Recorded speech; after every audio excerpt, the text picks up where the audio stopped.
Welcome to Prime 9 news morning debate hot topic. Pawan Kalyan Janasena అని Varahi రోడెక్కబోతుంది. June 14వ తేదీ నుండి రాష్ట్రంలో వివిధ ప్రాంతాలలో జనసేన అని పవన్ కళ్యాణ్ గారు పర్యటించడమే కాకుండా ప్రజల సమస్యలను దగ్గరగా వినాలనేటటువంటి ఆకాంక్షతో ప్రతి ఒక్కరిని కలిచేటటువంటి మిషన్పై పవన్ కళ్యాణ్ గారు ప్రజల దగ్గరికి వస్తున్నారు. ఈరోజు మార్నింగ్ హాట్ టాపిక్లో మనతో పాటు తమ్మిరెడ్డి శివశంకర్ గారు జనసేన పార్టీ సీనియర్ నాయకులు మనకు లైవ్లో అందుబాటులో ఉంటారు. కృష్ణాంజనేయులు గారు senior journalist and Sundar Ram Sharma గారు వైఎస్ఆర్సీపీ అధికార ప్రతినిధి, విల్సన్ గారు భారతీయ జనతా పార్టీ అధికార ప్రతినిధి మనకు లైవ్లో అందుబాటులో ఉంటారు. శివశంకర్ గారు, మొదట మీతో ప్రారంభిద్దాం. అసలుకు జనసేనాని జెండా అజెండా ప్రజల సమక్షంలోకి వెళ్ళాలని అనుకుంటున్నారు. ఎలాంటి నిర్ణయాలు, ఎలాంటి అప్రోచెస్ ఉంటాయి, ఎలాంటి చర్చలు జరుగుతాయి ప్రజలతో జనసేనాని? శ్రీశైలం గారు గుడ్ మార్నింగ్ అండి. చర్చలో పాల్గొంటున్న సుందరరామ్ శర్మ గారికి, కృష్ణాంజనేయులు గారికి, విల్సన్ గారికి, మీ ప్రేక్షకులకి వెరీ గుడ్ మార్నింగ్. యాక్చువల్గా 14వ తారీఖు నుంచి పవన్ కళ్యాణ్ గారి పర్యటన ఖరారైంది. శ్రీశైలం గారు రియాక్షన్ వస్తుందండి.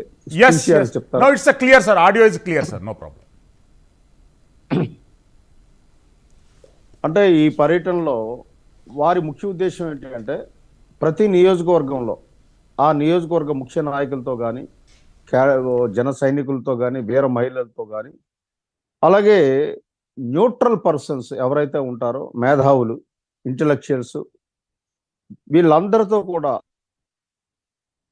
మీటింగ్స్ కండక్ట్ చేసి ఆ నియోజకవర్గాల్లో ఉన్నటువంటి సమస్యలు ఏంటి, ఏ రకంగా ప్రజలు ఎదుర్కొంటున్నారు, ఏ సమస్యలు అక్కడ ఉన్నాయి, పరిష్కారం ఇంతవరకు కాని సమస్యలు ఏమున్నాయి, వాళ్ళతో చర్చించి వాళ్ళ అభిప్రాయాలు తెలుసుకొని ఆ పరిష్కారాన్ని ప్రభుత్వం వచ్చాక ఆ పరిష్కార మార్గాలు ఏంటి అవన్నీ అన్వేషించి వాటి మీద దృష్టి పెట్టాలని వారి ఉద్దేశం.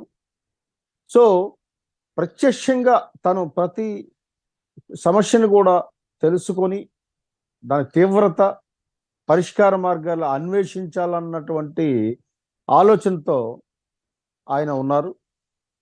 అది 14వ తారీఖు నుంచి ప్రారంభమవుతుంది. మేము కూడా చాలా ఎంతో ఉత్సుకతో ఎదురు చూస్తున్నాం.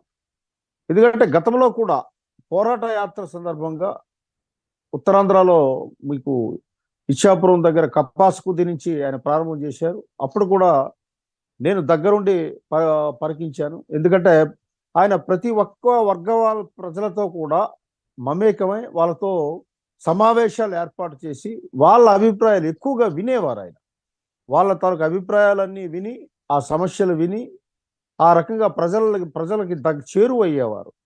సో ఆ రకంగా ఒక మూవ్మెంట్ క్రియేట్ చేయడం అన్నది 2018లో మనం చూశాను నేను ప్రత్యక్షంగా. ఇప్పుడు ఉభయ గోదావరి జిల్లాలతో ఆయన ఈ యొక్క టూర్ ప్రారంభం చేయడం చాలా శుభదాయకం. సో ఇది ప్రజా ఉద్యమం. యాక్చువల్గా ఏంటంటే Janasena party unlike other parties, ఇది సోషియో పొలిటికల్ మూవ్మెంట్ పార్టీ అని నేను అనేక సందర్భాల్లో చెప్పడం జరిగింది శ్రీశైలం గారు. అంటే ఒక పొలిటికల్ మూవ్మెంటే కాకుండా సోషల్ మూవ్మెంట్ కూడా దీనికి జోడించి ఉంటుంది. కాబట్టి సో ఖచ్చితంగా ప్రజలు చేరువవుతారు, ఆయన్ని ఆదరిస్తారు. ఇది ఒక మంచి ఉద్యమంగా, ప్రజా ఉద్యమంగా మారుతుందనడంలో ఎంత మాత్రం సందేహం లేదండి. ఎస్, కృష్ణాంజనేయులు గారు, ఇప్పుడు రియల్ పొలిటికల్ హీట్ అనేది ఇప్పుడు జనరేట్ అవుతుందని అనిపిస్తుంది.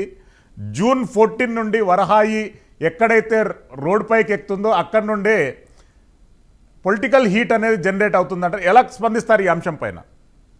శ్రీశైలం గారు నమస్తే, ప్యానల్ మెంబర్స్ అందరికి కూడా నమస్కారం. ఎన్నికలు ఎప్పుడైనా వస్తాయి అనేటువంటి వాతావరణం, రాజకీయ వాతావరణం ఉన్నటువంటి నేపథ్యంలో రాజకీయ పార్టీలు కూడా మేము రెడీగా ఉన్నాం అనేటువంటి దాని మీద అన్ని పార్టీలు కూడా ఇప్పటికే ఒక ప్రకటన చేశాయి. అధికార వైఎస్ఆర్ కాంగ్రెస్ పార్టీ ముందస్తు ఎన్నికల గురించి ప్రస్తావన చేయకపోయినప్పటికీ కూడా జగన్మోహన్ రెడ్డి గారు వరుసగా సభలు, బటన్ నొక్కటాలు, ఇవన్నీ కూడా వరుస కార్యక్రమాలు, పార్టీ రివ్యూలు చేస్తున్నటువంటి సందర్భం, ఇవన్నీ కూడా చూస్తే ఎప్పుడైనా ఎన్నికలు రావచ్చు అనేటువంటి వాతావరణం ఉంది. బహుశా ఈ ఏడాది క్యాలెండర్ తిరగక ముందే 2023 డిసెంబర్ లోపే తెలంగాణతో పాటు ఆంధ్రప్రదేశ్ ఎన్నికలు కూడా ముగిసేటువంటి అవకాశం ఉంది అనేటువంటిది నేను అనుకుంటున్నాను. దాంట్లో భాగంగానే రాజకీయ పార్టీలు ఇప్పటికే రోడ్డు మీదకి వచ్చేసి యువగళం పేరుతో తెలుగుదేశం పార్టీ తిరుగుతుంది. అదేవిధంగా రాష్ట్రానికి ఇదేం కర్మ అంటూ చంద్రబాబు నాయుడు తిరుగుతున్నారు. అదేవిధంగా ఇప్పుడు పవన్ కళ్యాణ్ కూడా వారాహి వాహనం పేరుతో ఎన్నికల ప్రచారాన్ని ప్రారంభించబోతున్నారని నేను అనుకుంటున్నాను. ఇది ఒక రకంగా ఎన్నికల ప్రచారమే. నియోజకవర్గాలు అంటే ఉమ్మడి గోదావరి జిల్లాలో 11 నియోజకవర్గాలను టార్గెట్ గా చేసుకుని ఆ నియోజకవర్గాల్లో ఆయన పర్యటించబోతున్నారు. ఇది ఎన్నికలకు సంబంధించి జనసేన పార్టీకి సంబంధించినటువంటి వ్యూహం ఏమిటి, ఎలా ఉండబోతుంది అనేటువంటిది ఈ వారాహి యాత్ర ద్వారాగా బయటికి వెల్లడయ్యేటువంటి అవకాశం ఉంది. శివశంకర్ గారు వాళ్ళ పార్టీ యొక్క లైన్ ఏమిటి, ఎవరితో మాట్లాడతారు, ఇవన్నీ కూడా వెల్లడించారు. అయితే ప్రజలు ఎదురు చూస్తున్నటువంటి అంశం ఏమిటి అని అంటే, ఒకటి ఇప్పటికే జనసేన పొత్తులోకి వెళ్తుంది అని పవన్ కళ్యాణ్ క్లారిటీ ఇచ్చారు. తెలుగుదేశం పార్టీతో పొత్తులో ఉంటుంది, బీజేపీతో కూడా మేము బీజేపీని కూడా కలుపుకొని ముందుకెళ్తామనేటువంటి విషయాన్ని కూడా చెప్పారు. బీజేపీ విషయం ఏమిటి అనేటువంటిది భవిష్యత్తులో తెలియటువంటి అవకాశం ఉంది. పొత్తులకు సంబంధించి పెద్ద గందరగోళం ఉందని నేను అనుకోవటం లేదు. కానీ వైఎస్ఆర్ కాంగ్రెస్ పార్టీ ప్రభుత్వం మీద అనేకమైనటువంటి అంశాలలో జనసేన పార్టీ విమర్శలు చేస్తుంది. రేపొద్దున పవన్ కళ్యాణ్ కూడా వారాహి యాత్ర సందర్భంగా ప్రభుత్వ ప్రజా వ్యతిరేక విధానాల మీద తీవ్రమైనటువంటి విమర్శలు చేసేటువంటి అవకాశాలు ఉండొచ్చు. కానీ ఈ విమర్శలతో పాటుగా రేపొద్దున వైఎస్ఆర్ కాంగ్రెస్ పార్టీ ప్రభుత్వాన్ని గద్దెదించిన తర్వాత రానున్నటువంటి ప్రభుత్వం ఈ ప్రభుత్వానికన్నా కూడా మంచి పాలన అందించడానికి ఏ విధమైనటువంటి విధానాలతో ముందుకు రాబోతుంది అనేటువంటి విషయాన్ని కూడా ప్రజలకు వెల్లడించాల్సినటువంటి బాధ్యత పవన్ కళ్యాణ్ మీద ఉంటుంది. ఆ విధమైనటువంటి క్లారిటీ కోసం ఎదురు చూస్తారు. మొన్ననే తెలుగుదేశం పార్టీకి సంబంధించినటువంటి వాళ్ళు మేనిఫెస్టో ట్రైలర్ అనేటువంటి పేరుతో ఏదైతే నవరత్నాల తరహాలోనే వాళ్ళు కొన్ని సంక్షేమ పథకాలని ఇప్పటికే ప్రకటించారు. దానికి సంబంధించినటువంటి తెలుగుదేశం పార్టీకి సంబంధించినటువంటి ఒక చర్చ ఆల్రెడీ రాష్ట్ర వ్యాప్తంగా జరుగుతుంది. మరి ఇలాంటి పరిస్థితుల్లో జనసేన వైపు నుంచి కూడా ఈ రాష్ట్రానికి అప్పులు లేనటువంటి రాష్ట్రంగా రాష్ట్ర అభివృద్ధిని ఎలా ముందుకు తీసుకెళ్తారు, ఉద్యోగ ఉపాధి అవకాశాలకు సంబంధించినటువంటి వ్యవహారం ఏమిటి, అదేవిధంగా సంక్షేమానికి సంబంధించినటువంటి విషయాల్లో జనసేన వైఖరి ఏమిటి, దీనికి సంబంధించినటువంటి అంశాలని ఒక క్లారిటీ ఇచ్చేటువంటి విధంగా పవన్ కళ్యాణ్ ఒక జనానికి చెప్పేటువంటి అవకాశం ఉండొచ్చు అని నేను అనుకుంటున్నాను. అయితే ఇప్పటికే వైఎస్ఆర్ కాంగ్రెస్ పార్టీ ఎదురుదాడి ప్రారంభించింది.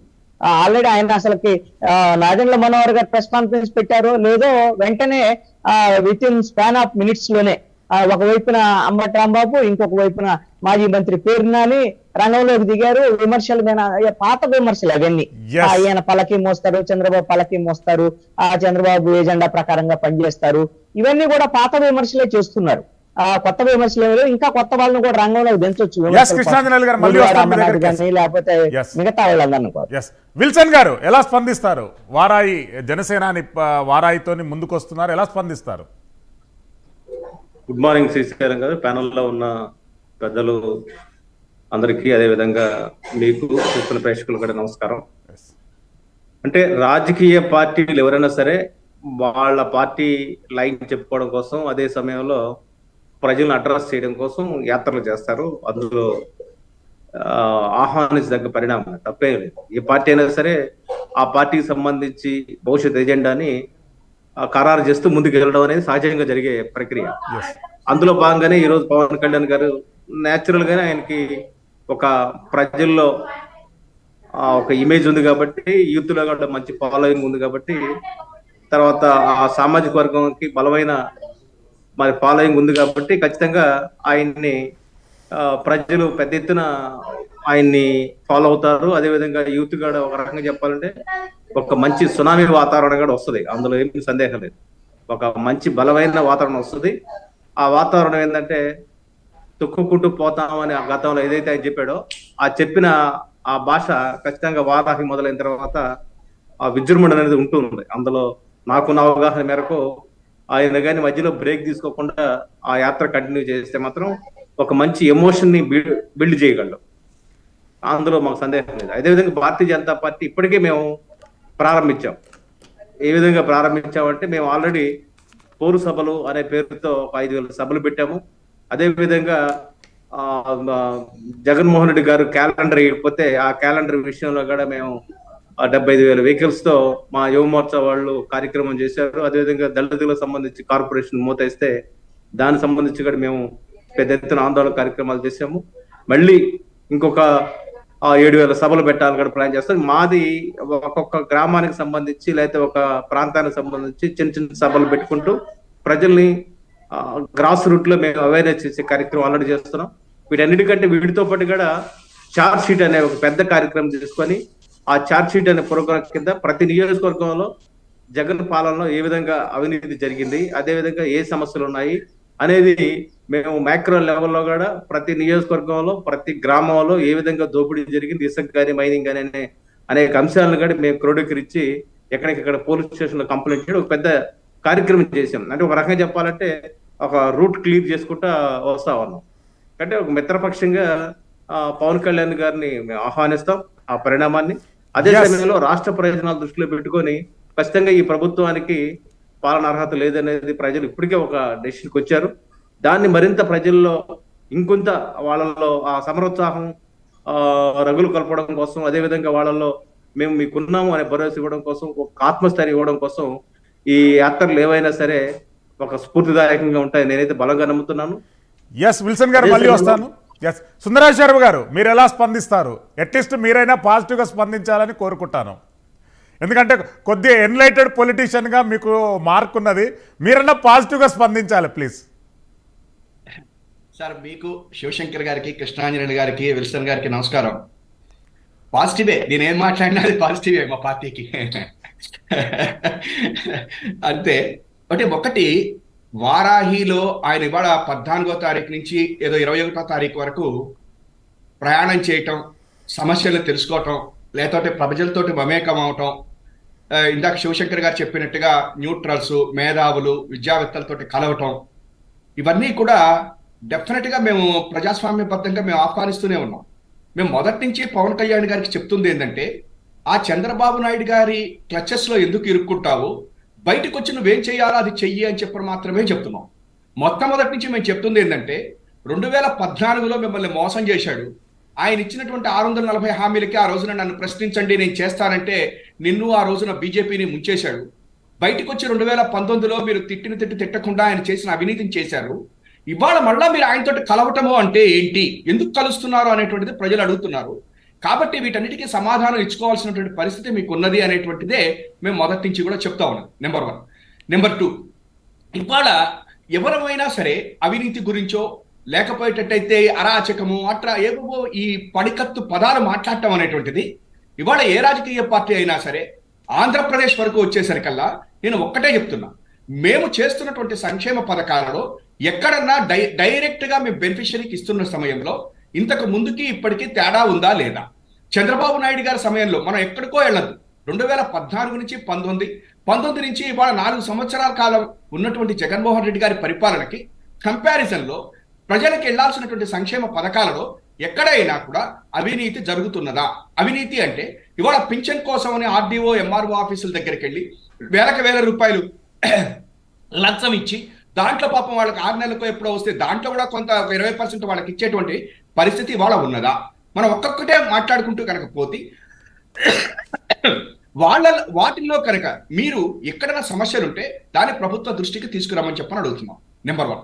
నెంబర్ 2, ఇవాళ రోజున జగన్మోహన్ రెడ్డి గారు వచ్చి 4 సంవత్సరాలు అయింది. డెఫినెట్ గా ఇంతకు ముందు ఉన్నటువంటి 70 సంవత్సరాల స్వాతంత్రం అంటే 75 సంవత్సరాల్లో 4 సంవత్సరాలు తీస్తే 71 సంవత్సరాల్లో జగన్మోహన్ రెడ్డి గారు ఎక్కడా ముఖ్యమంత్రి కాదు, లేకపోతే ఇది కాదు. కాకపోతే మిమ్మల్ని విమర్శిస్తే మీరు బాధపడతా ఉన్నారు. ఏమని? మిమ్మల్ని చంద్రబాబు నాయుడు తోటి కలిపినప్పుడు అప్పుడు మీరే కదా, ఇదే పవన్ కళ్యాణ్ గారు, ఇదే చంద్రబాబు నాయుడు గారు 2014లో తల్లి కాంగ్రెస్ పిల్ల కాంగ్రెస్ జగన్మోహన్ రెడ్డి గారిని విమర్శించారా లేదా? 1,00,000 కోట్లు అసలు మన బడ్జెట్ ఎంత, మరి మీరు విమర్శించారా లేదా?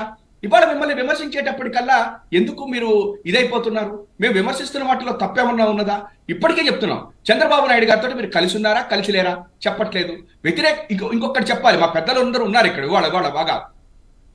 ఏ రాజకీయ పార్టీ అయినా సరే, ఏ రాజకీయ నాయకుడైనా సరే, ఈ దేశంలో ఎక్కడైనా సరే ఎనీ అపోజిషన్ ప్రభుత్వ వ్యతిరేక ఓటు చేరకుండా మేము కలుస్తాం అన్నటువంటి రాజకీయ నాయకుడు, రాజకీయ పార్టీని నేను చూడలేదు.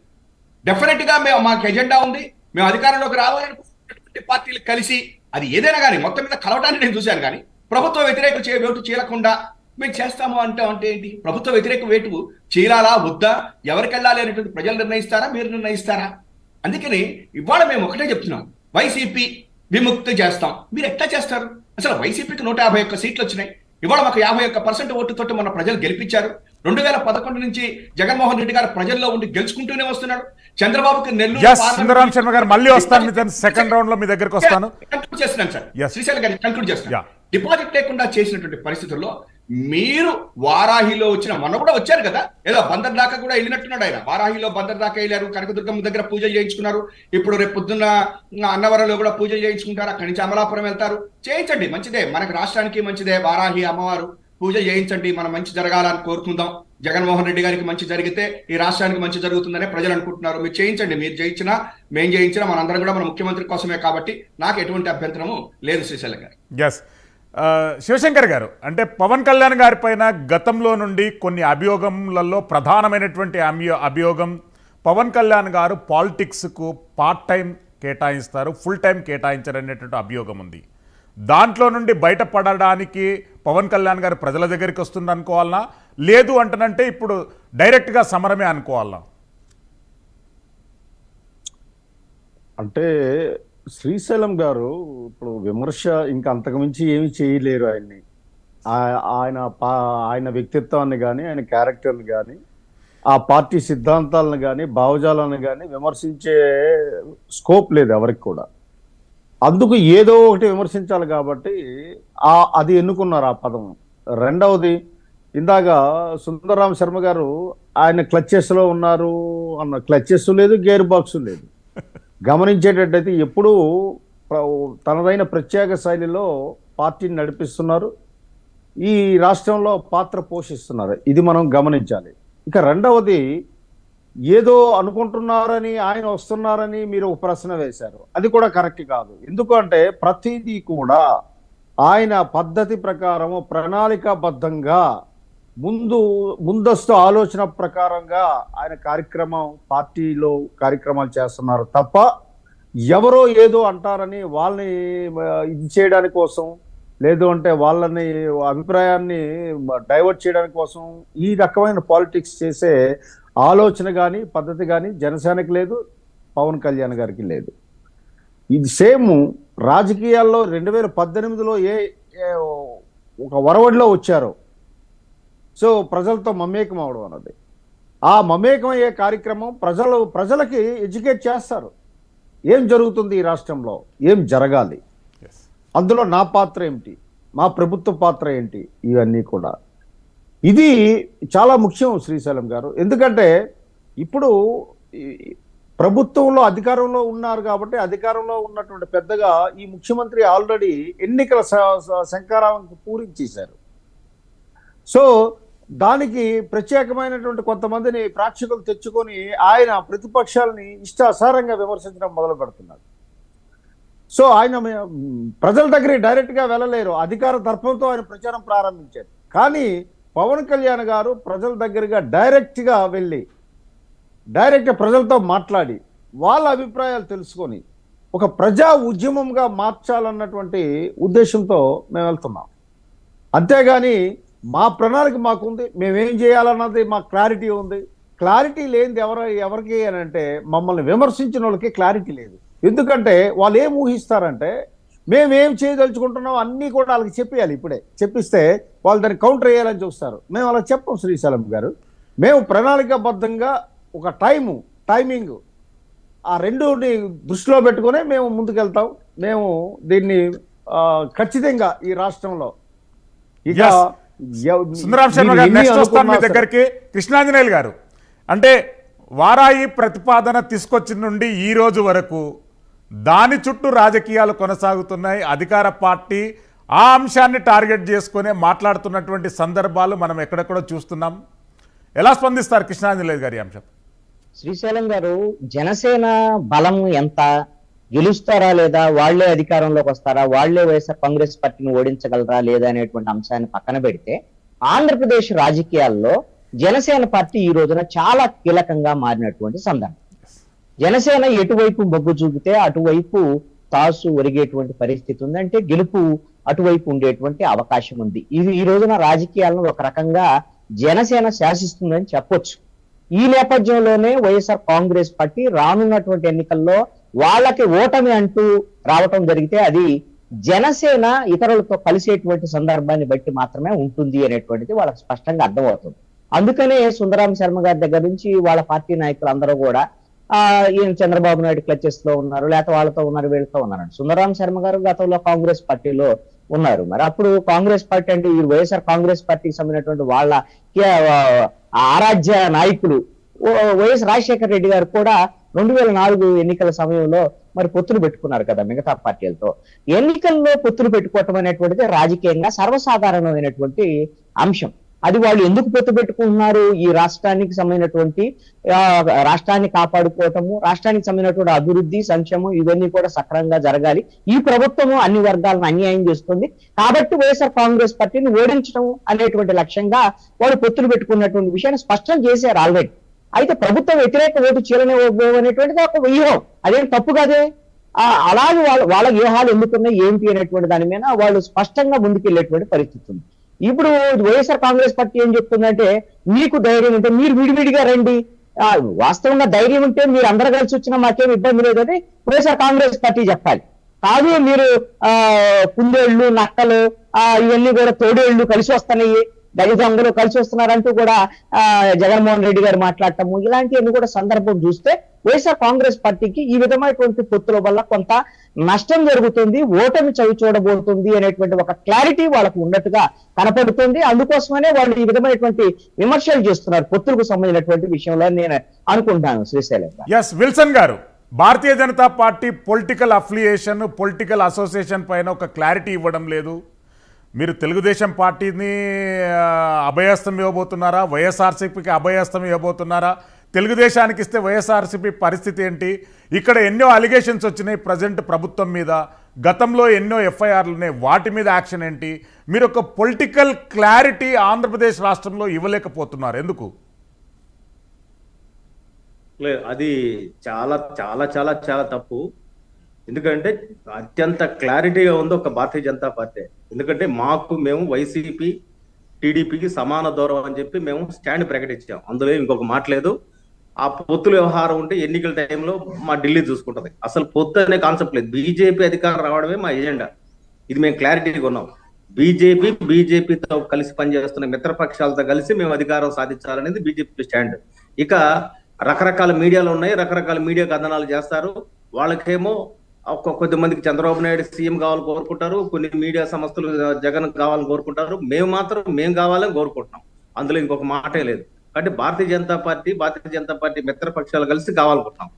అదే సమయంలో రియల్ గా ఈరోజు జనసేన కూడా ఒక నిజమైన మిత్రుడిగా భారతీయ జనతా పార్టీ ఉంది. ఈరోజు చంద్రబాబు నాయుడు నిజమైన మిత్రుడు ఎట్ట అవుతాడు? నిజమైన మిత్రుడు అయితే ఒకవేళ నేను కలిసి పనిచేయాలనుకుంటే ఆయన ముందు మేనిఫెస్టో ప్రకటించాడుగా. అంటే అర్థం ఏంటి? What is indication? అంటే చంద్రబాబు నాయుడు నమ్మదగ్గ వ్యక్తి కాదనేది ఇట్ ఈస్ ఇండికేషన్. ఇంకా దాని మీద సస్పెషన్లు ఏం లేవు, సందేహించాల్సిన అవసరం లేదు. నిజంగా మిత్రపక్షంగా కలిసి ఉండాలి, పలానాళ్ళతో కలిసి ఉండాలంటే అందరూ కలిసి కూర్చొని రాష్ట్ర ప్రజలకు ఏం చేయాలి, ఇది మన ఎజెండా అని చెప్తారు. కానీ చంద్రబాబు నాయుడు గారికి ఎప్పుడు కూడా ఆ స్టాండ్ ఉండదు. తన స్వార్థమే తన ప్రయోజనం, తన స్వార్థ రాజకీయ ప్రయోజనం కోసం ఏమైనా చేస్తాడు. ఏమైనా చేసే సామర్థ్యం ఉన్న వ్యక్తి ఒక చంద్రబాబు నాయుడు. ఎప్పుడు నాకు తెలిసి ఆయన మంచి అడ్మినిస్ట్రేటర్ కావచ్చు, లేకపోతే ఇంకోటి కావచ్చు, కానీ విశ్వసనీయ మిత్రుడు కాదు. నాకు తెలిసి విశ్వసనీయ మిత్రుడు కాదనడానికి నా దగ్గర 100 ఉన్నాయి ఆధారాలు. అదే సమయంలో జగన్మోహన్ రెడ్డి గారిని ఖచ్చితంగా దించడం అనేది ప్రజా ప్రయోజనం దృష్టి అవసరం, మా కోసం కాదు, భారతీయ జనతా పార్టీ కోసం కాదు. జగన్మోహన్ రెడ్డి గారు ఏమీ చేయలేదు. మైనస్ మార్క్స్ ఉంటాయి ఐఐటీలోను కొన్ని పరీక్షల్లో. అట్టాగా మైనస్ మార్క్స్ ఏమైనా ఉంటే 100 మార్కులు మైనస్ మార్క్స్ వేయచ్చు. ఎందుకంటే ₹1 కూడా సంపాదించకుండా రాష్ట్ర ప్రజలు గట్టి మేలు చేస్తాడు ఆయన. అంటే ప్రజల ఆస్తులు తాకట్టు పెట్టేసి, ప్రజల ఆత్మగౌరవాన్ని దెబ్బతీసేసి మేము బటన్ నొక్కుతున్నాం అంటే అదేంటిది? ఒక్క పరిశ్రమను తీసుకొచ్చారో చెప్పండి. ఓపెన్ ఛాలెంజ్ చేసి చెప్తున్నా. ఇప్పుడు ప్రతిసారి ఆర్బీఐ దగ్గరికి వెళ్ళి బాండ్స్ పెట్టి, లేకపోతే కేంద్ర ప్రభుత్వం దగ్గరికి వెళ్ళి డబ్బులు తీసుకొచ్చి అట్ట పంపిణీ. ఒక తండ్రి ఉంటాడండి, తండ్రి డబ్బులు సంపాదించి పిల్లలకు పెడతాడా? లేకపోతే భారీ పుస్తులు అమ్మేసో, లేకపోతే ఇంట్లో ఆస్తులు అమ్మేసో, లేకపోతే పొలాలు అమ్మేసో పెడతారా? కాబట్టి ఈ జగన్మోహన్ రెడ్డి గారు మళ్ళీ రావాలని నాకు తెలిసి ఆంధ్రప్రదేశ్ లో ఎవరు కోరుకోరు, సుందర శర్మ గారు కూడా కోరుకోరు. ఇది క్లియర్. ఎందుకంటే రాజశేఖర రెడ్డి గారి లెగసీతో ఆయనకుండే ఆ గౌరవంతో పార్టీ అధికారంలోకి వచ్చింది. ఆ గౌరవం నిలబెట్టుకోలేదు కదా. ఎక్కడ పట్టినా కేసులు ఇవన్నీ. సొంత చిన్నాన్ని చచ్చిపోతేనే 9 నెలల 11 రోజులు వాళ్ళ దగ్గర కేసు ఉంటే ఆయనే అరెస్ట్ చేయలేని వ్యక్తి రాష్ట్రంలో ప్రజలు కట్టి మేలు చేస్తాడు. కాబట్టి ఎలాంటి పరిస్థితుల్లో లా అండ్ ఆర్డర్ ఇష్యూలో కానీ ఇప్పుడు ఆయన ఉన్నాడు, ఆయన ఎవరో సిఐ, ఆ సిఐ చిన్న దెబ్బ అంటాడు, ఆయన తీసుకెళ్లి డిఎస్పీ ప్రమోట్ చేస్తారు. ఇది ప్రజలకు అర్థం కదా. అంటే పిల్లిగాని పాలు తాగుతా ఈ లోకంలో ఎవరు చూడదు అనుకుంటారట. మరి ఇటువంటి జగన్మోహన్ రెడ్డి గారు మళ్ళీ కావాలి ఎందుకు కోరుకుంటారు? సొంత చెన్నైనే ఆ హంతకుల్ని కాపాడలేని వ్యక్తిని, అంత కదా హంతకుల్ని వ్యక్తి. ఆ విషయాన్ని సుందరరాం శర్మ గారితో అడిగి తెలుసుకుందాము. సుందరరాం శర్మ గారు, వైఎస్ఆర్సీపీ అధికారంలోకి వస్తే మీరు కూడా హర్షించరని వ్యాఖ్య విల్సన్ గారు చేశారు, నేను అనలేదు. అదేవిధంగా చంద్రబాబు నాయుడు గారు 1 year ముందే మమ్మల్ని వదిలేసి విల్సన్ గారు మళ్ళీ వస్తాను మీ దగ్గరికి. శర్మ గారు ప్లీజ్. ఒకటేంటంటే టీవీలో కూర్చున్నప్పుడు ముఖ్యంగా మనం కొన్ని మాటలు మాట్లాడేటప్పుడు కొంచెం జాగ్రత్తగా ఉండాలి. నేను 2014 నుంచి 19 కాంగ్రెస్ పార్టీలో కూర్చుని కూడా మా కృష్ణాంజనేయులు గారికి తెలుసు, మా శివశంకర్ గారికి కూడా తెలుసు, విల్సన్ గారికి కూడా తెలుసు, నా హృదయం మాత్రం జగన్ గెలవాలని కోరుకునేవాడిని. అందులో అనుమానం ఏమీ లేదు. దాని మీదట నా పార్టీలో కూడా చాలా సార్లు మన కాంగ్రెస్ లో కూర్చుంటాడు, స్టార్టింగ్ కాంగ్రెస్, ఎండింగ్ వైఎస్ఆర్ జగన్ తోటి ఎండ్ చేస్తాడు మనవాడు అని చెప్పుకున్నటువంటి కాదు. ఆ వ్యాఖ్యం ఏమంటే మీరు అట్లా కాదు, కో ప్యానలిస్ట్ అన్నాడు కనుక you have to give justice for that. అందుకనే నేను చెప్తున్నాను డెఫినెట్లీ అందులోనూ విల్సన్ మంచి ఫ్రెండే కాబట్టి చెప్తున్నాను. నేను నెంబర్ 1, నాకు మొదటి నుంచి కూడా జగన్ గారి యొక్క రాజకీయాలు అంటే ఇష్టం. ఎందుకని చెప్పంటే, ఒక్క నిమిషం దయచేసి మధ్యలో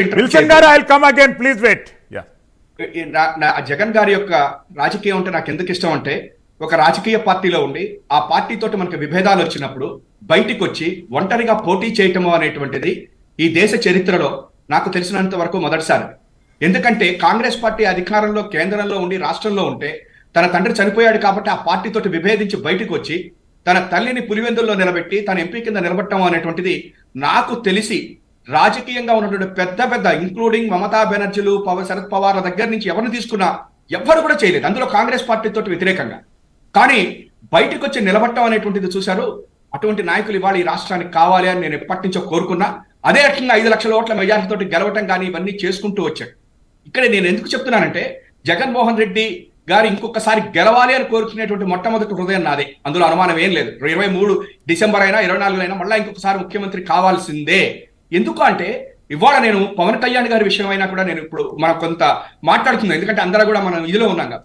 నేను ఇవాళ ఏమని చెప్తున్నానంటే, ఈ పొత్తులతోటి కలవటం తప్ప, ఇందాక కృష్ణాంజనేయులు గారు అంటున్నారు 2004లో రాజశేఖర రెడ్డి గారు పొత్తు పెట్టుకున్నాడు అని. రాజశేఖర రెడ్డి గారికి ఆ రోజున అవకాశం ఉన్నదా? అసలు ఆయన ఎక్కడన్నా పొత్తులు పెట్టుకోవడానికి ఆయనకు ఉన్నదా? ఆ రోజున పెట్టుకున్నది కాంగ్రెస్ హైకమాండ్ కదా. కానీ మనం మాట్లాడతాం. ఇది నెంబర్ 1. నెంబర్ 2, మళ్ళా చెప్తున్నాం, జగన్మోహన్ రెడ్డి గారు చేస్తున్నటువంటి రాజకీయంలో మీరు 2014లో ఆ రోజున వీళ్ళందరూ కలిసినప్పుడు ఆయన 5 లక్షల ఓట్ల తేడాతోటి మాత్రమే ఓడిపోయాడు. ఆ రోజున ప్రత్యేక తరగతి హోదా ఇవన్నీ మాట్లాడదు, ఇవన్నీ కలిపి మొత్తం మీద వాళ్ళు గెలిచారు. కానీ జనరల్ గా చంద్రబాబు గారు కానీ ఇవాళ పవన్ కళ్యాణ్ గారు చేస్తుంది ఏంటి? వెంటనే మనందరం కలిసిపోదాం, ఆయన నేను ఒక్కడిని కొట్టలేను, నువ్వు నన్ను అందరం కలుద్దాం అని చెప్పని అంటున్నాడు. కానీ జగన్మోహన్ రెడ్డి గారు అన్నాడా? అటువంటి నాయకుడు ఈ రాష్ట్రానికి కావాలి అని కోరుకుంటున్నాను. నీ సిద్ధాంతం ఏంటో చెప్పు, నీ ఎజెండా ఏంటో చెప్పు, అది తప్పైనా రైట్ అయినా దాని మీద నిలబడు, దాని మీద నువ్వు పోరాడు, ప్రజల్లోకి నిండు, ప్రజల చేత నిన్ను గెలిపించుకో. అంతేకాని ఇవాళ ఒక పార్టీ, రేపు ఒక పార్టీ, ఎల్లుండి ఒక పార్టీ, ఏమన్నా అంటేనేమన్నా ఆయన ఓడించడం కోసం అరాచకం. మళ్ళీ నిన్ననే కదా నువ్వు ఆయన అరాచకుడు, అవినీతి పరుడు, ఇన్ని తిట్లు తిట్టావు. ఇప్పుడు విల్సన్ గారు చెప్తున్నారు ఏమని, మా పార్టీ నుంచి అవినీతి గురించి. నిన్న కర్ణాటకలో పక్కన ఓడిపోయింది అదే కదా 40%. ఎందుకు చెప్తున్నానంటే కొన్ని మన మాటలు మాట్లాడకుండా మన ఎజెండా ఏంటో చెప్పుకుంటూ వెళ్ళమని ఇవాళ పవన్ కళ్యాణ్ గారి గురించి కూడా నేను చెప్తా ఉన్నాను. ఇంకొకటి, ఇవాళ రోజున విల్సన్ గారు కానీ లేకపోతే కృష్ణాంజనేయులు గారు కానీ వాళ్ళకి నేను చెప్పేది ఏంటంటే, మీలాంటి వాళ్ళు ఇప్పటికైనా సరే పొత్తులు ఎందుకు, ఎలియన్స్లు వద్దని చెప్పనంటలేదు, ఎందుకు పొత్తులు ఎందుకు? నిన్న మనం కలిసి ఉన్నాం, నన్ను తిట్టకుండా తిట్టారు, కానీ మమ్మల్ని కూడా తిట్టారు, నా భార్యను కూడా తిట్టారు, అయినా పర్వాలేదు రాజకీయం కోసం కలుస్తున్నాము అంటే ఇంకా ఎన్నాళ్ళు భరించాలి ఈ రాష్ట్రం? ఎందుకని అడుగుతున్నానంటే, ఇవాళ జగన్మోహన్ రెడ్డి గారు అధికారంలోకి వస్తే పిలిస్తే ఏ పార్టీ అయినా కూడా వచ్చేసి రెడీగా ఉంది, కాదని చెప్పని మీరు అనలేరు కదా. కానీ ఆయన ఓడిపోయిన రోజున గెలిచిన రోజున ఒకటే చెప్తున్నాడు, నేను కనుక ఎవరితోటైనా పొత్తులోకి వెళ్తే నేను ఏదైతే అనుకున్నానో అది నేను చేయలేను అని చెప్పాను. ఆయన చేసేది తప్ప రైటా ప్రజలు నిర్ణయిస్తారు, మీరు కాదు కదా. ఇవాళ సంక్షేమ పథకాలు ఇస్తుంటే శ్రీలంక, వెనిజులా, సోమాలియా అన్నారు, మరి ఇవాళ అవే మంచివని చెప్పని చంద్రబాబు నాయుడు గారు చెప్తున్నారు, పవన్ కళ్యాణ్ గారు చెప్తున్నారు. కాబట్టి ఇవాళ ప్రజలు అది చూస్తున్నారు. నేను ఇవాళ మళ్ళా చెప్తా ఉన్నా, ఇవాళ జగన్మోహన్ రెడ్డి గారు గెలిచి తీరాలి, ఈ రాష్ట్రానికి చాలా అవసరము. ఇప్పటికైనా పవన్ కళ్యాణ్ గారి గురించి మా శివశంకర్ గారు లాంటి పెద్దలకి నేను చెప్పేది ఏంటంటే, ఈ రాష్ట్రంలో మంచి విలువలతో కూడినటువంటి రాజకీయం అంటే, ఆయనకి ఇంకా వయసు ఉంది కదా. పవన్ కళ్యాణ్ ఏమి 90 ఏళ్ళు రాలేదు కదా, చంద్రబాబు నాయుడు లాగా 75 ఏళ్ళు రాలేదు కదా. ఆయన ఎజెండా ఏంటో చెప్పమంటున్నాం మేము. ఆయన ఎజెండా. ఎందుకంటే ఇంకొకటి వచ్చింది. ఆయన క్లచెస్ లో ఉన్నాడు చంద్రరామ శర్మ అంటున్నాడు అని చెప్పాను. ఎస్, నిన్న మన లోకేష్ గారు ఆంధ్రజ్యోతిలో వచ్చింది, ఇంకో పేపర్లో వస్తే మేము రాసామంటారు. ఆంధ్రజ్యోతిలో వచ్చింది 6-7 సార్లు ఇప్పటికే పవన్ కళ్యాణ్ గారు చంద్రబాబును కలిశారు, పొత్తుల గురించి మాట్లాడుకుంటున్నాము అన్నారు. మనమేమనుకున్నాం, ప్రజాస్వామ్య పరిరక్షణ అన్నారు కదా ఆ రోజు నోటల్ నుంచి వచ్చి, సమస్యల మీద పోరాడతారేమో అంటే కాదుట, పొత్తుల గురించిట జూబ్లీ హిల్స్ లో కలిశారట. నేనేమని చెప్తున్నానంటే, చంద్రబాబు నాయుడు గారు ఎదుటి వ్యక్తి క్యారెక్టర్ అసాసినేషన్ చేస్తాడు. ఇంకా ఆయన రాజకీయాలు ఈ రాష్ట్రాల్లో వద్దు మనకి. ఇంకొకటి చివరిగా శ్రీశైలం గారు, మా పెద్దలు అందరూ ఉన్నారు కాబట్టి నేను చెప్తున్నా, తెలుగుదేశం పార్టీ దివాలా తీసే పరిస్థితికి దగ్గరలో ఉన్నది. ఇవాటి రోజున పోటీ చేసే పరిస్థితులు లేదు. చంద్రబాబుని ఎవరైతే పట్టుకుంటారో వాళ్ళందరూ కూడా అవుట్ అయిపోతారే తప్ప ఎట్టి పరిస్థితుల్లో వాళ్ళకి లేదు. ఈ మాట నేను ఏదో మామూలుగా అంటలేదు, ఇదేదో just like not a political. నిన్న కనుక మీరు చూస్తే, మొన్నటి నుంచి వాళ్ళ పార్టీలో వస్తున్నటువంటిది, ఆయన చేస్తున్నటువంటి కనుక చూస్తే, నాకు డబ్బులు ఇవ్వండి, పార్టీకి చెక్కులు ఇచ్చారు, ఆ పేర్లు అయిపోయిన తర్వాత నాకు ఇవ్వలేదు, నాకు డబ్బులు కావాలి, పార్టీని నడిపేటువంటి పరిస్థితిలో చంద్రబాబు నాయుడు గారు లేరు. ఆయన గురుతుల్యలో ఎవరో మొత్తం మీద ఆయన మీద ఉన్న కేసులు కానీ, ఈయన మీద ఉన్నటువంటి కేసులు కానీ, ఈ కేసుల వాటితోటి కానీ ఇవన్నిటితోటి కూడా ఇవాళ తెలుగుదేశం పార్టీ ఆల్మోస్ట్ దివాలా తీసే పరిస్థితిలో ఉన్నది. దాని గురించి మేము పెద్దగా ఆలోచించట్లేదు. రెండోది, చివరిగా శ్రీశైలం గారు ఒక్క నిమిషం, ఇవాళ వాళ్ళందరూ కలిస్తే మేమేదో భయపడిపోతాము అంటే, మరి కలిశారు కదా, మీరు ముగ్గురు కలిశారు. ఆ రోజున 5 లక్షల ఓట్ల తేడాతో ఓడిపోయాడు. ఓడిపోయినటువంటి వాడు మళ్ళీ కమ్యూనిస్టు దగ్గరికి వెళ్ళాడా? వెళ్ళదా? జగన్మోహన్ రెడ్డి గారు నేను ఒక్కడిని అన్నాడు, అందుకని 151 ఇచ్చారు. నేను ఇప్పటికీ చెప్తున్నా, భయం అనేటువంటిది బ్లడ్ లో లేదు.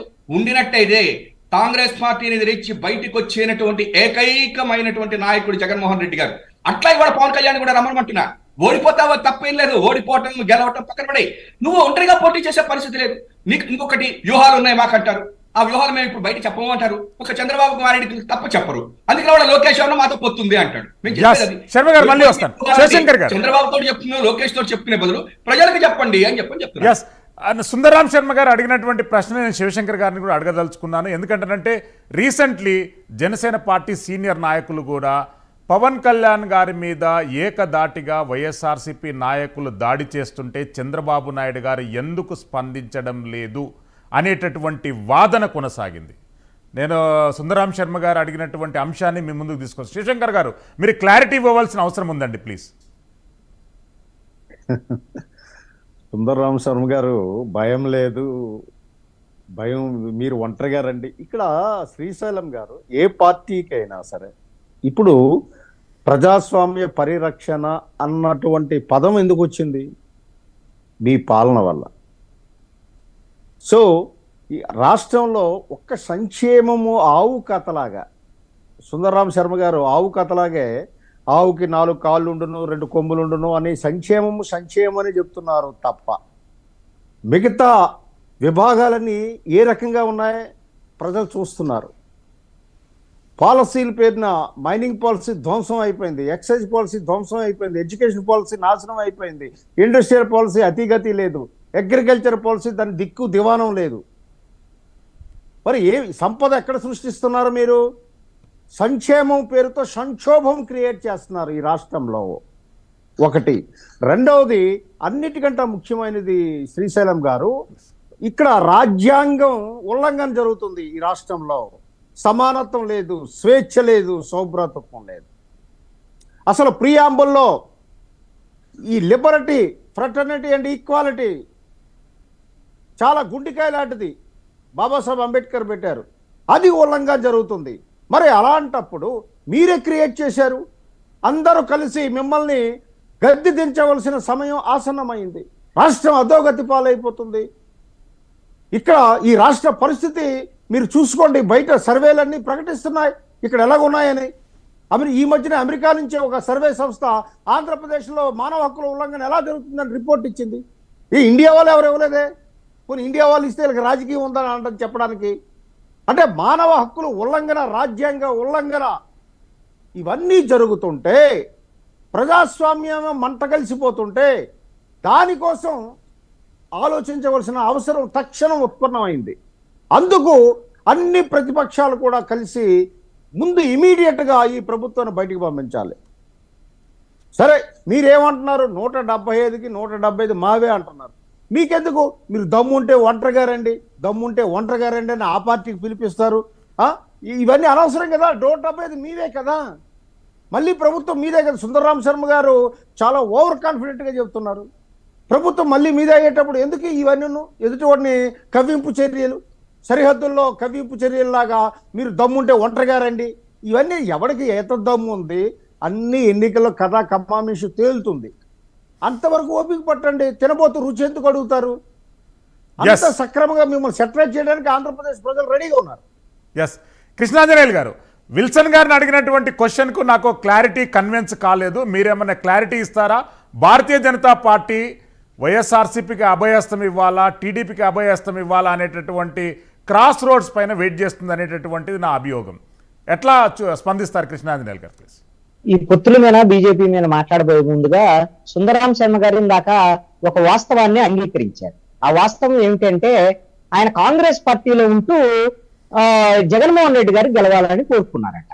అందుకు అనుగుణంగానే మాట్లాడారంట. అంటే తను ఒక చోట మనసు ఒక చోట ఉంటుంది అనటానికి ఇది ఒక నిదర్శనం అన్నమాట. ఇప్పుడు కూడా సుందరాం శర్మ గారు ఇప్పుడు జగన్మోహన్ రెడ్డి గారు గెలవాలంటూ బయటికి చెబుతూ లోపల మాత్రం వాడాలని కోరుకున్నారేమో. ఆ విధమైన మరి విల్సన్ గారు చెప్పినది నిజమేనేమో. ఎందుకంటే రేపు ఓడిపోయిన తర్వాత అప్పుడు నేను శ్రీశైలం గారి డిబేట్ లో కూర్చొని ఇలాగనే అనుకున్నాను, జగన్మోహన్ రెడ్డి ఓడిపోవాలని కోరుకున్నాను, అందుకే ఓడిపోయారని రేపు పొద్దున చెబుతారేమో, నాకు తెలియదు. ఎందుకోసమనంటే వైఎస్ఆర్ కాంగ్రెస్ పార్టీలో ఉండేటువంటి చాలా మంది ఈ రోజున ఎమ్మెల్యేలు, మంత్రులు, మాజీ మంత్రులు ఈ విధమైనటువంటి నియంత పోకడలతో కనీసం ఎమ్మెల్యేలు, ఎంపీలు, మంత్రులు కూడా గౌరవం ఇవ్వట్లేదు జగన్మోహన్ రెడ్డి. కాబట్టి ఓడిద్దామనేటువంటి వాళ్ళు వైఎస్ఆర్ కాంగ్రెస్ పార్టీలో ఉన్నారు అనేటువంటిది బయట జరుగుతున్నటువంటి బహిరంగమైనటువంటి చర్చ. కాబట్టి ఇవన్నీ ఎప్పుడు ఓడిన తర్వాత తెలిస్తే అది వేరే అంశం. ఇక బీజేపీకి సంబంధించినటువంటి విషయాల్లో కూడా ఈ బీజేపీ రాజకీయాలన్నీ కూడా గెలుపు రాజకీయాల వైపు చేస్తే అన్ని రాజకీయ పార్టీలు గెలవటము అనేటువంటిది. విల్సన్ గారు ఏం చెప్తున్నారు? మేము ఆంధ్రప్రదేశ్ లో గెలవటం లక్ష్యం అనేది చెప్తున్నారు. ఆంధ్రానా, అండమాన్ నికోబార్ దీవులు నాకు తెలియదు వాళ్ళు ఎక్కడ గెలవాలనుకుంటారు అనేది.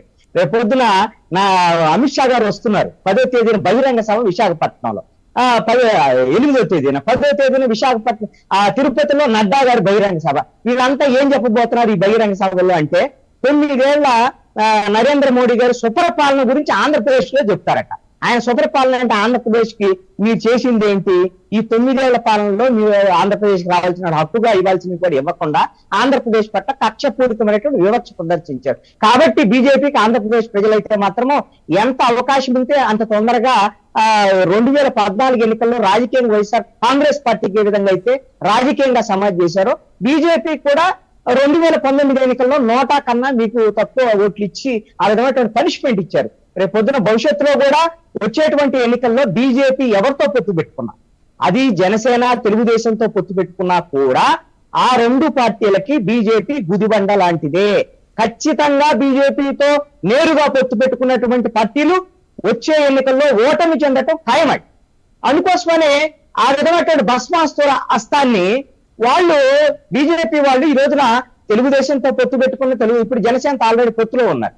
వాళ్ళ కోరిక ఏంటంటే మనసులో ఉన్న కోరిక వైఎస్ఆర్ కాంగ్రెస్ పార్టీ గెలవాలి ఆంధ్రప్రదేశ్ లో, తెలుగుదేశం ఓడిపోవాలి, వచ్చే ఎన్నికల్లో తెలుగుదేశం పార్టీకి ఉండకూడదు, అది ఇక సర్దేసుకుంటే మూటాముళ్ళ సర్దేసుకుంటే మనం దాన్ని ఆక్యుపై చేద్దాం తెలుగుదేశం పార్టీని. ఇది అసలు ఎజెండా ఇది.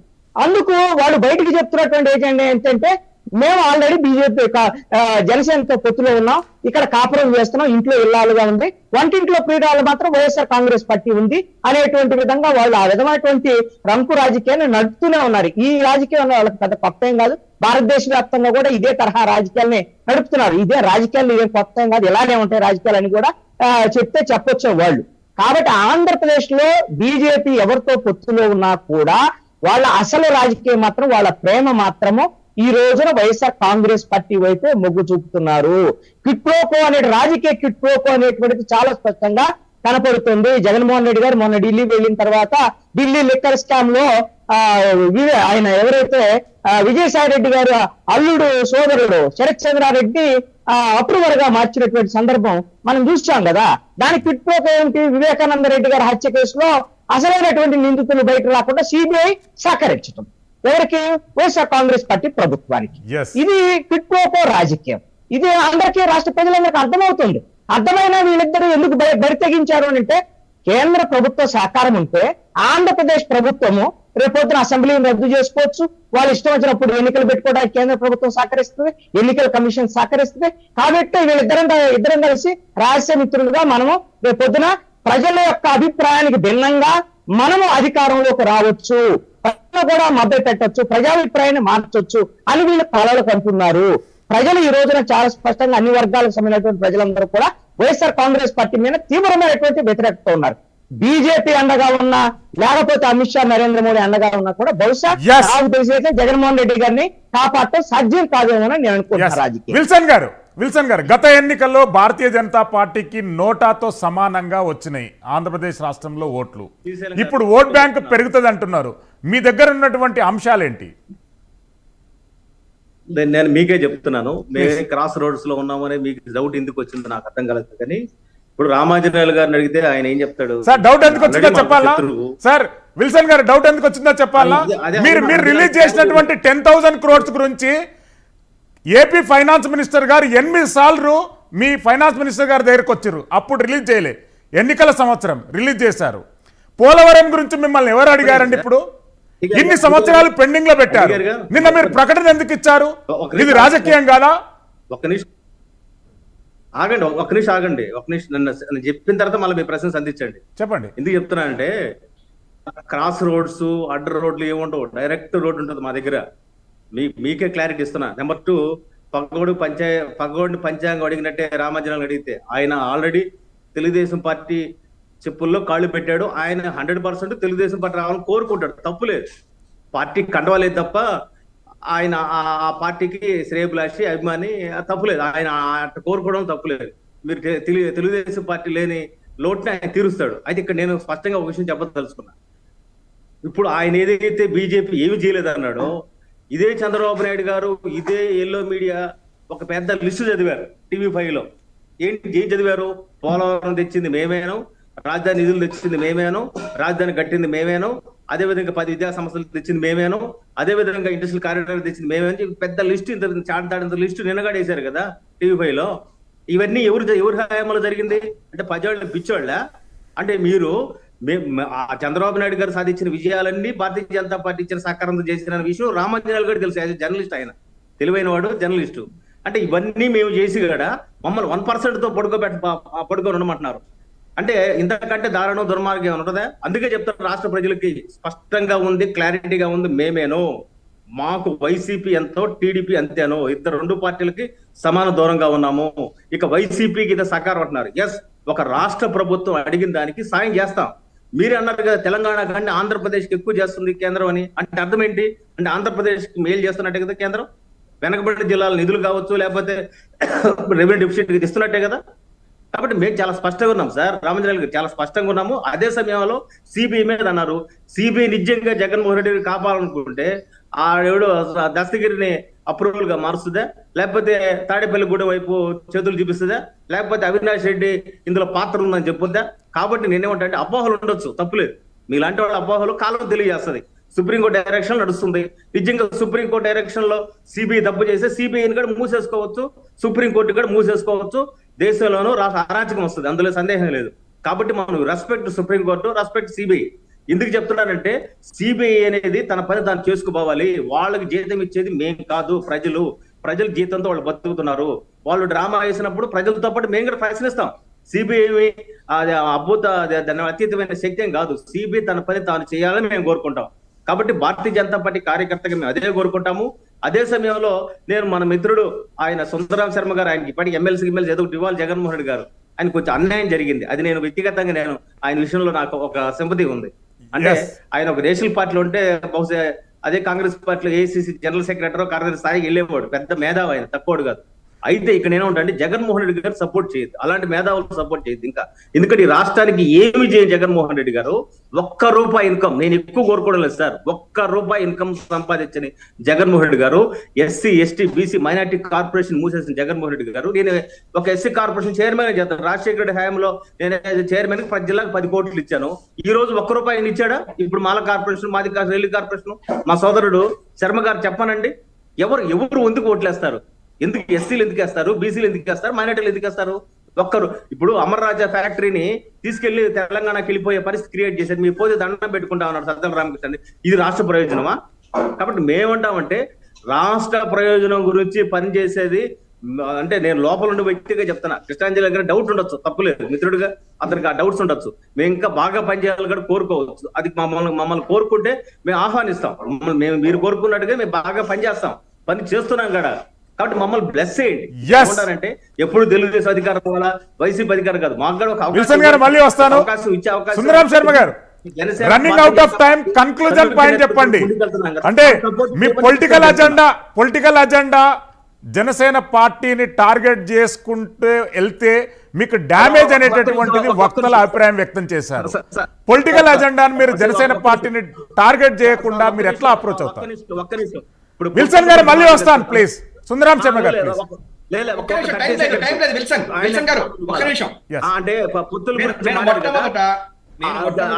సార్, కన్క్లూజన్ మళ్ళీ వస్తాను మీ దగ్గరికి. You have chance. Wilson garu you have chance. I will come to you again. Sundaram Sharma garu please. గారు ఒక మాట చెప్పండి. దానికి ఎందుకు క్లారిటీ ఇవ్వాలంటే ఆ రోజు టీఆర్ఎస్ తో వద్దమ్మా, ఆగండి సార్ ఒక్క నిమిషం. టీఆర్ఎస్ ఆగేది టైం లేదని చెప్తుంటే ఆగేది రాజశేఖర రెడ్డి కదా సోనియా గాంధీతో, అంటే ఆ రోజు రాజశేఖర రెడ్డి డిసైడ్ చేస్తా ఇవి నాకు టీఆర్ఎస్ పొత్తులు వద్దని డిసైడ్ చేసింది రాజశేఖర రెడ్డి కదా. ఇది శర్మ గారికి కూడా తెలుసు కదా. విల్సన్ గారు మళ్ళీ వస్తాను. శర్మ గారు కంటిన్యూ ప్లీజ్.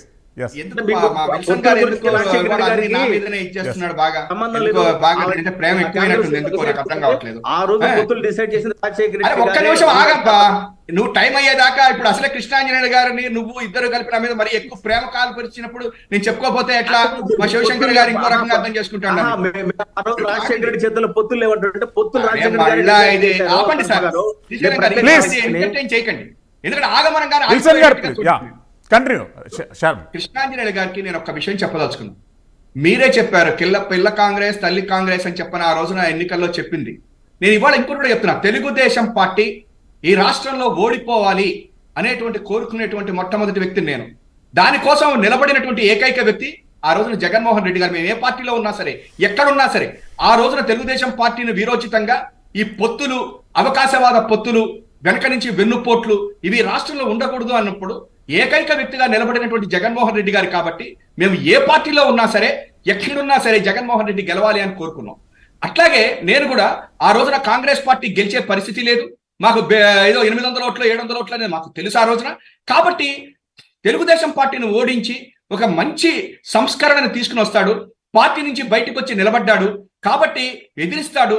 తనకంటూ ఒక ఎజెండా ఉంది, తనకంటూ ప్రజలకి చేయాలనేటువంటి ఒక కోరిక ఉంది. కాబట్టి నేను డెఫినెట్ గా ఆయన కోరుకున్నానే తప్ప ఇవాళ ఇంకొకటి లేదు. ఇప్పటి కూడా చెప్తున్నా, తెలుగుదేశం పార్టీని ఓడిస్తాను అనేటువంటి ఎవడైనా సరే ఈ రాష్ట్రానికి కావాలే తప్ప చంద్రబాబు నాయుడు గారి వెనక చేరతాము, చంద్రబాబు నాయుడు గారి క్లచెస్ లో ఉంటాము, చంద్రబాబు చెప్పినట్టు వింటాము, దానికోసం జగన్ ఓడిస్తున్నాము అంటే మాత్రం ప్రజలు వాళ్ళని క్షమించరు అని చెప్తున్నా. నెంబర్ 1.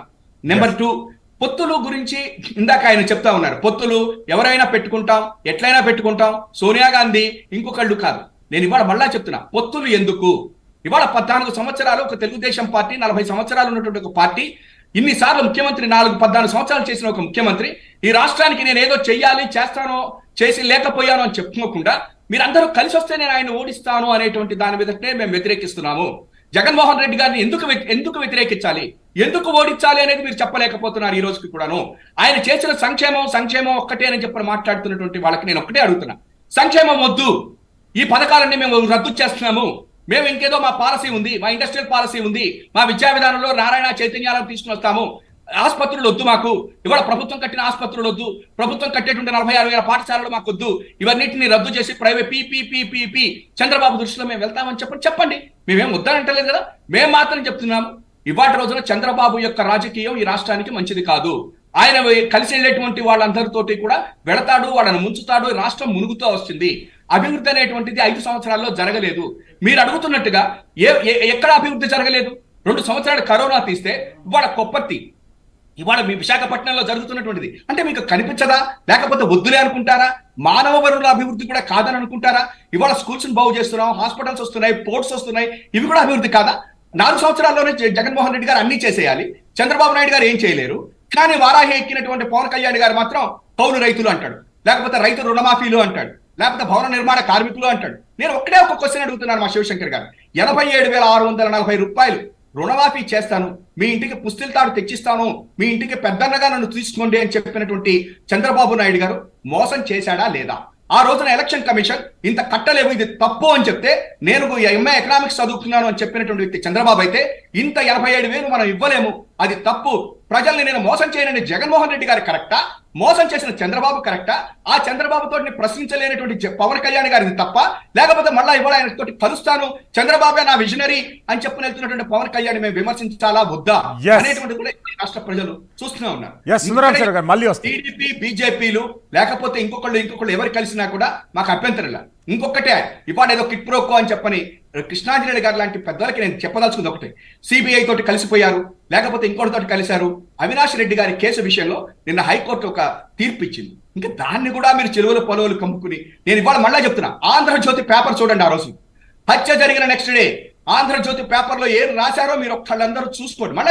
మళ్ళీ వస్తాను మీ దగ్గరికి. శివశంకర్ గారు, అంటే పవన్ కళ్యాణ్ గారి పర్యటన సందర్భంగా జనసేన పార్టీ ఉభయ గోదావరి జిల్లాలలో అభ్యర్థులను కూడా ప్రకటించబోతుంది అనేటటువంటి వార్త ఒకటి చలామణి అవుతుంది. మీరు ఏమైనా క్లారిటీ ఇస్తారా దీని మీద? జనరల్ గా పవన్ కళ్యాణ్ గారు పర్యటన మొదలయ్యేసరికి ఊహాగానాలు తరలిస్తాయి శ్రీశైలం గారు. కాబట్టి కొద్దిగా ఉత్సాహవంతులు ఇలాంటి న్యూస్ సర్క్యులేట్ చేస్తుంటారు వాట్సాప్లో, సోషల్ మీడియా. సరైన సమయంలో సరైన నిర్ణయాలు తీసుకోవడంలో పవన్ కళ్యాణ్ గారు చాలా దిట్ట ఆయన. సో అది ఇప్పుడు అప్రస్తుతం. ఎందుకంటే ఈస్ట్ వెస్ట్ గోదావరిలో పర్యటన ఏం చేస్తున్నారు అన్నది వరకే మేము ఇప్పుడు తెలియజేస్తున్నాం. రెండవది, సుందరరామ శర్మ గారు చాలా విషయాలు ఉటంకించారు, వాటికి నేను సమాధానం చెప్పాలి. చాలా షార్ట్ గా చెప్పండి sir, running out of time. Short గా చాలా క్లుప్తంగా చెప్తానండి.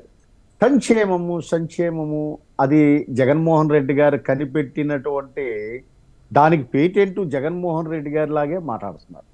రాజ్యాంగంలో ఉందండి. ఆదేశిక సూత్రాలని ప్రవేశపెట్టడంలో బాబాసాహెబ్ అంబేద్కర్ గారి ఆలోచన విధానం అది. ఏ ప్రభుత్వం వచ్చినా సంక్షేమాన్ని విడిచిపెట్టడానికి లేదు. రాజశేఖర రెడ్డి గారు ఆ రోజు చేశారు అని అంటే చెప్పుకుంటున్నాం కదా, లేదు ఎన్టీ రామారావు గారు చేశారంటే చెప్పుకుంటున్నాం కదా. అంటే వాళ్ళు కనిపెట్టినవి కాదు, రాజ్యాంగబద్ధమైన విధి. దాన్ని నిర్వర్తించి మేమే కనిపెట్టాము, మాదే బ్రాండ్ పేటెంట్ అంతా మాదే అన్నట్టు మాట్లాడడం తగదు. రెండవది, పవన్ కళ్యాణ్ గారికి ఎవరు డైరెక్షన్ లేదు, ఏమి లేదు. ఎవరు ఇప్పుడు పవన్ కళ్యాణ్ గారు చాలా ఆలోచన విధానం కలిగినటువంటి వ్యక్తి. అది మీరు గుర్తించలేకపోతే మీలాటోళ్ళు, ఇక మీ పార్టీలో మిగతా నాయకుల గురించి నేను మాట్లాడలేదు, ఎందుకంటే వాళ్ళ కబోది లాంటి వాళ్ళు ఏం మాట్లాడతారో వాళ్ళకి తెలియదు. మీరు you're intellectual and respected leader whom I feel in your party. మీరు పవన్ కళ్యాణ్ గారు ఎవరో డైరెక్షన్ ఇస్తే వెళ్తున్నారు, ఇలాంటి మాటలు వద్దండి. ప్రజాస్వామ్యంలో ఎవరినైనా కలగవచ్చు. బహుజన్ సమాజ్ పార్టీ లాంటి పార్టీయే బీజేపీతో పొత్తులు చేసుకుంది, సమాజ్వాదీ పార్టీతో పొత్తులు చేసుకుని అధికారంలోకి వచ్చింది ఉత్తరప్రదేశ్ లో. దయచేసి ఈ రాజకీయ సంబంధించి ఉభయ గోదావరి జిల్లాల్లో ప్రధానంగా తిరగటం వెనక జనసేనకు ఒక లక్ష్యం ఉందండి. ఇక్కడ ఉభయ గోదావరి జిల్లాల్లో 19 నుంచి 20 నియోజకవర్గాల్లో 20 నుంచి 30% ఓట్లు వచ్చేటువంటి నియోజకవర్గాలు జనసేన పార్టీకి అక్కడ అవకాశం ఉంది. బహుశా పిఠాపురం నుంచి పవన్ కళ్యాణ్ గారు పోటీ చేసేటువంటి అవకాశం కూడా ఉంది. కాబట్టే వాళ్ళు పక్కా ప్రణాళికతో ఉభయ గోదావరి జిల్లాలను మొదటి షెడ్యూల్లో నిర్ణయించుకోవటం అనేటువంటి మంచి పరిణామం. అదే విధంగా అభ్యర్థులకు సంబంధించినటువంటి విషయాల్లో చూచాయిగా అయినా సరే ఈ నియోజకవర్గాల్లో వీళ్ళు ఉన్నారు అనేటువంటి విధంగా ఆ నియోజకవర్గాల్లో వాళ్ళు పనిచేసుకునేటువంటి విధంగా పవన్ కళ్యాణ్ గారు ఈ వారాహి యాత్ర సందర్భంగా ప్రకటించడం కానీ లేకపోతే వాళ్ళకు ఉండేటువంటి అంతర్గత సమావేశాల్లో కానీ చెప్పడం అనేటువంటిది మంచి పరిణామమే. ఎన్నికలు వచ్చినప్పుడు అభ్యర్థులు ప్రకటించడం కాదు, స్పష్టత ఇస్తే మంచిది అనేటువంటిది.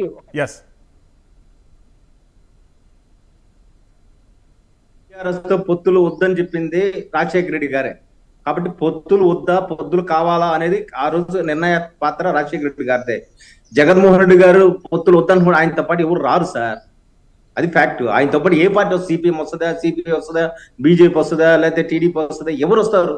ఎవరు రారు. ఎందుకు రారంటే అది తెలుసుకోవాలి. ఆయన ఒంటరిగా పోతాడు. ఇప్పుడు ఆయన ఒంటరితనం తప్ప ఇంకేం చేయగలడు? ఇంకా ఆయన సంక్షేమం అంటారా? కార్పొరేషన్ మూతేసిన తర్వాత ఇంకేంటి శర్మ గారు సంక్షేమము? నేను కార్పొరేషన్ చైర్మన్ గా చెప్తున్నాను, చేసిన వ్యక్తిగా. కార్పొరేషన్ మూతేసిన తర్వాత ఆయన చేసిన